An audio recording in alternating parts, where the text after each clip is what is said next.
Welcome to my new video. We will be looking at the coming up new moon, which is in Sagittarius.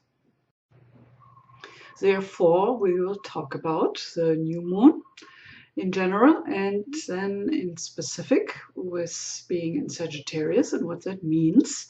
So we will discuss the Sagittarius archetype and personalities. So if you have the sun, the moon, or the planets in your chart in Sagittarius, this will be helpful and educational for you. And of course, then we will get to the practical suggestions about how to ride the Sagittarius wave and how you can take advantage of the planetary forces. Who's doing this video? It's me. My name is Shakti Carola Nevrin, and I'm an online astrologer because I live on Maui in Hawaii, and I do most of my astrology work online.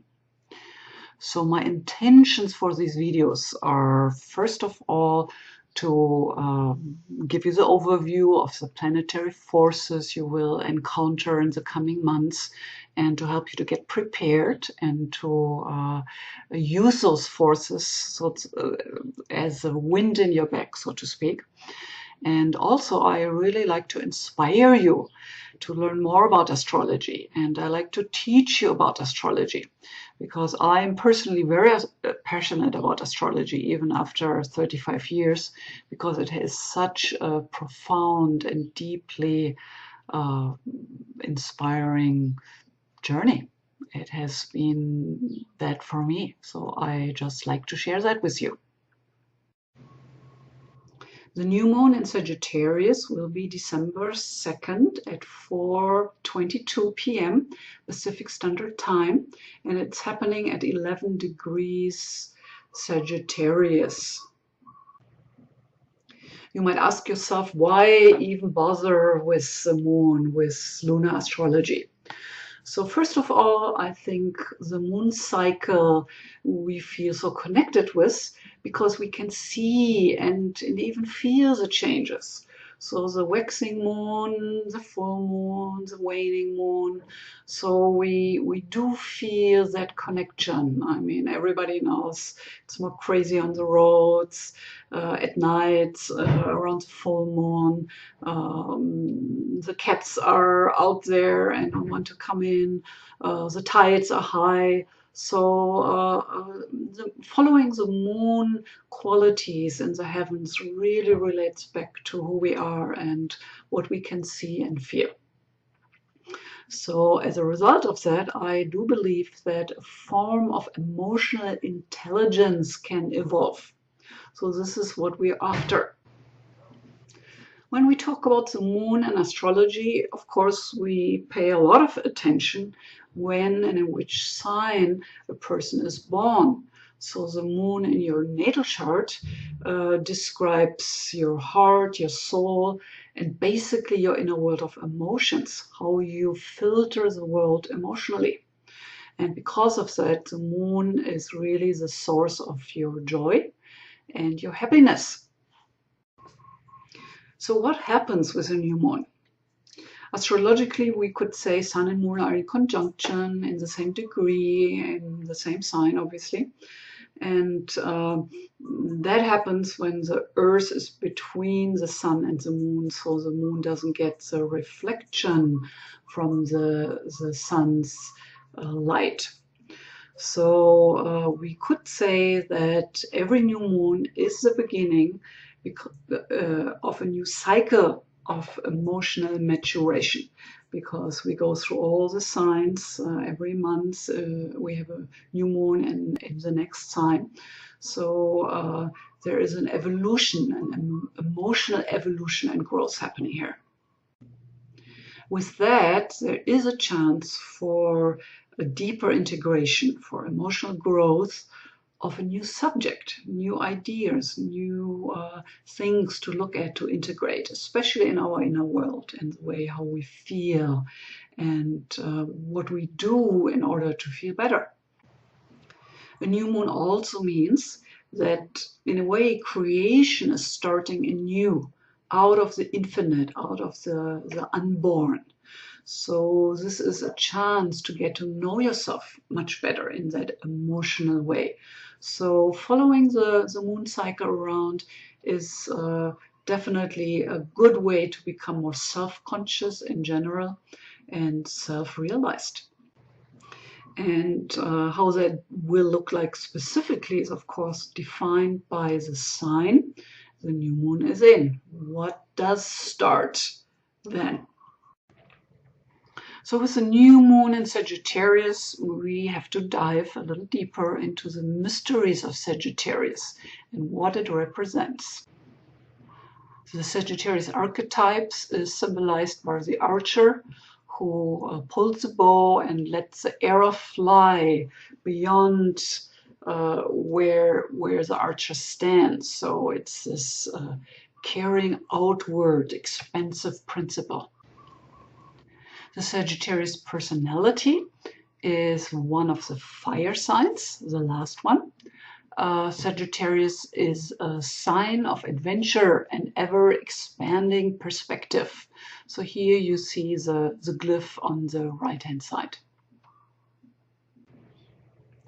When we talk Sagittarius personality, we might know or not know that Sagittarius is ruled by Jupiter, and the arc is representing the archetype of the king of the gods, of the Roman gods. So we're talking big, gregarious personality here. Everything about Sagittarius personality tends to be bigger than life. So the archetypes are the adventurer, the gypsy, the scholar, the philosopher, and what all of those have in common to grow beyond the limited sense of self, the limited sense of spatial beings. Adventurer loves to visit foreign countries, the gypsy as well. The scholar does it more in the realm of the mind, the understanding. And the philosopher asks the deepest question possible of meaning of life. This sign of Sagittarius wants to learn about a wisdom perspective of life. So therefore, philosophy, religion, ever-expanding boundaries in scholarly adventures are really important. It's all based in this concept of freedom, of generosity, of ever expansion. Because of that, we look at the Sagittarius personality as adventurous spirits, as colorful, as optimistic, as having faith in life, connecting with the sense of life is good. And of course, like all the other signs in the zodiac, Sagittarius has a shadow, and of course it's a big shadow, it's a big sign. So one of the most important ones to look at is that the Sagittarian personality in its shadow tends to have narrow-minded religious views. So for example, when we go into history, might be easier to see, even if it's happening everywhere still today. But look at the Christian crusades and all those thousands of people invading a foreign country because they had a different philosophy, they had a different religious view. So for the Christians, that was good enough to overrun a country and kill the Muslims. And of course, it went the other way around, Muslims killing Christians the same way. And we don't have to look too far back in history. We just have to look around on the planet to see that this is still going on. So talk about narrow-minded religious views. So it seems like we humans have an easy time to get caught up in dogma. So the fanatic is the Sagittarius shadow. the one who only believes in the truth he's holding, and doesn't leave any room for a higher perspective and inner growth. So another aspect which might not seem as dark but still is shadow material is the tendency for Sagittarius to overindulge, the tendency to eat too much, to overdo. So and there can be a pride which, when it's too strongly developed and not really based in any true facts, then pride can become a problem. So what I'm getting here with Sagittarius is that the evolutionary goal is to digest a wide array of experiences, but the goal is to come to a meaningful perspective of life. So it's like collecting all these bits and pieces of information and viewpoints and arranging it into a full picture, so the mosaic is complete. So that's what it is about this month for us in our emotional perspective, in what we're looking at in our inner world, but also because the sun is in Sagittarius. So it's really about our conscious and emotional growth here. Now I want to get to how you can use those principles, those frequency fields we are opposed to when the sun moves into Sagittarius. And of course, it will be even stronger if we have planets in Sagittarius.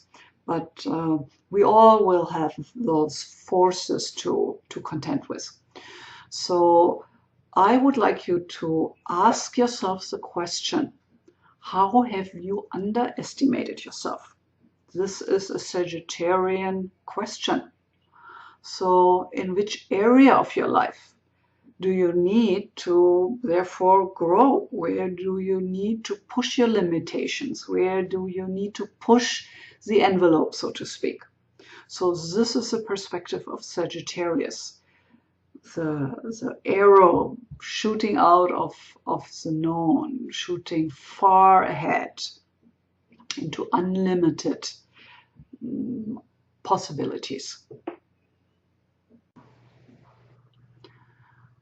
How can you connect with that sense of life is good? There is some ground to life, some force there you can connect and trust. In order to do that, you need to keep your gaze inwards and take a deep look into your dreams, your visions of life, and what would give you a sense of fulfillment.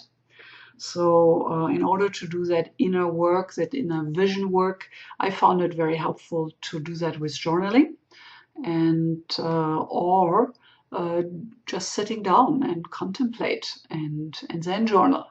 So either way, it's a nice way to tap into that inner dimension.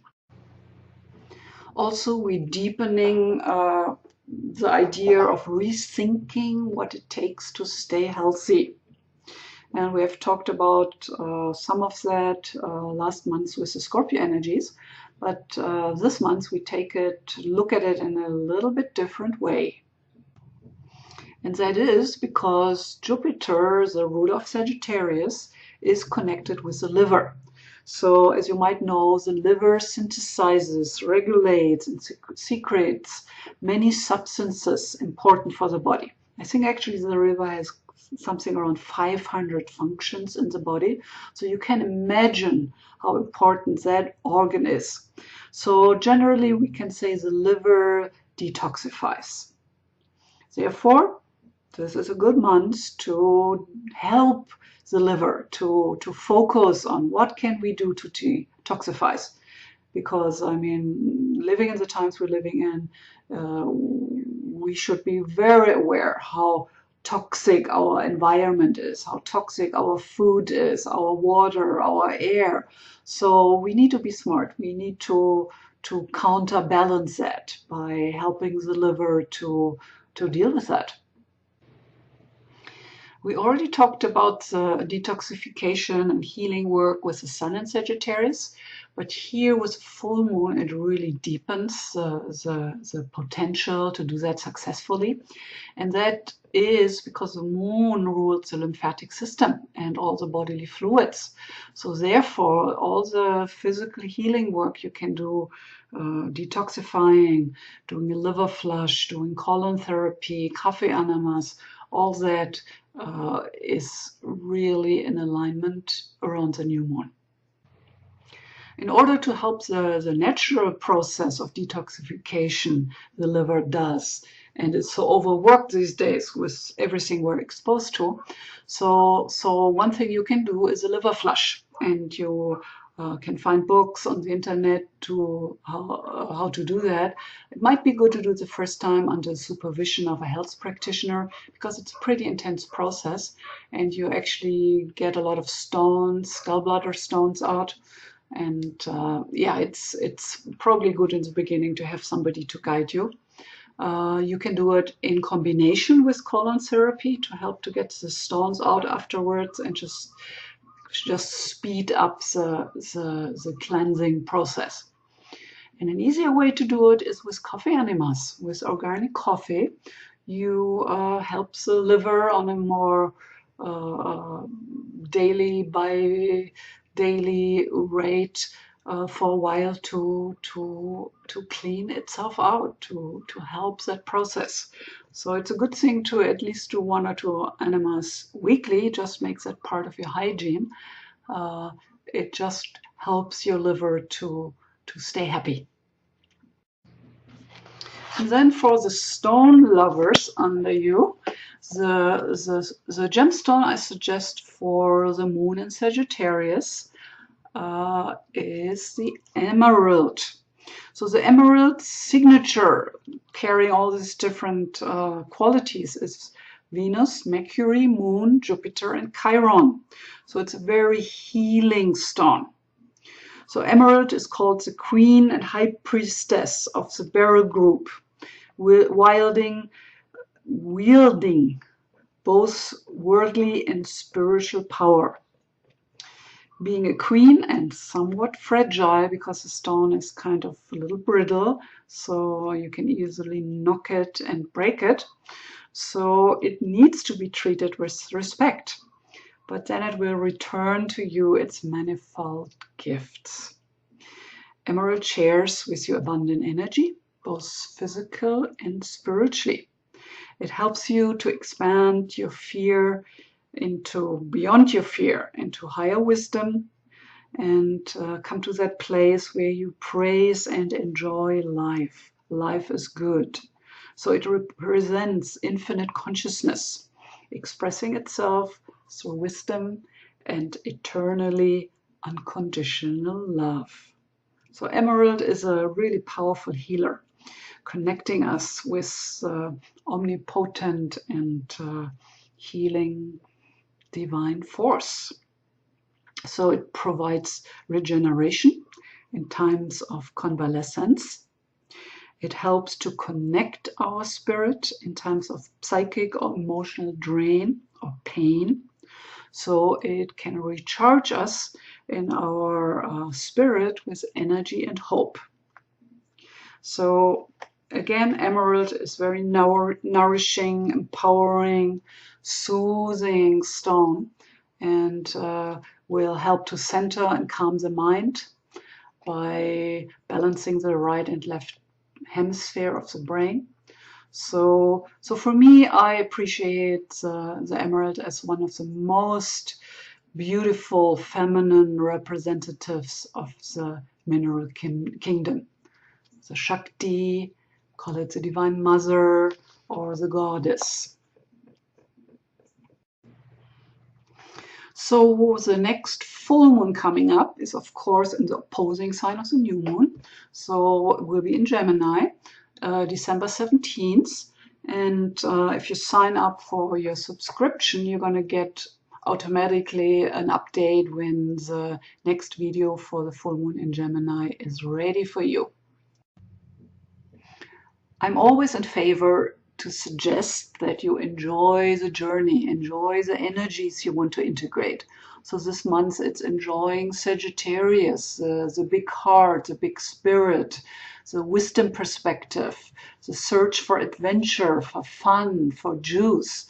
So yeah, let me know how that goes for you. I'm always interested to hear back and see how you're doing with what I'm describing.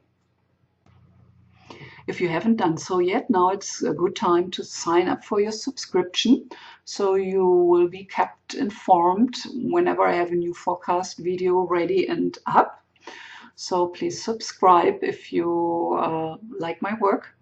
You can also go to my website, mauiastrologyreading.com, to sign up for my newsletter, which will also give you a free report for your love stone based on your birth chart.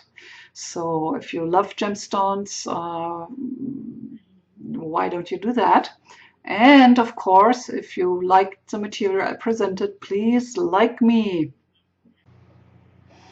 Again, this is how you can reach me. I'm living in Hawaii, so my phone number is 808-878-8182.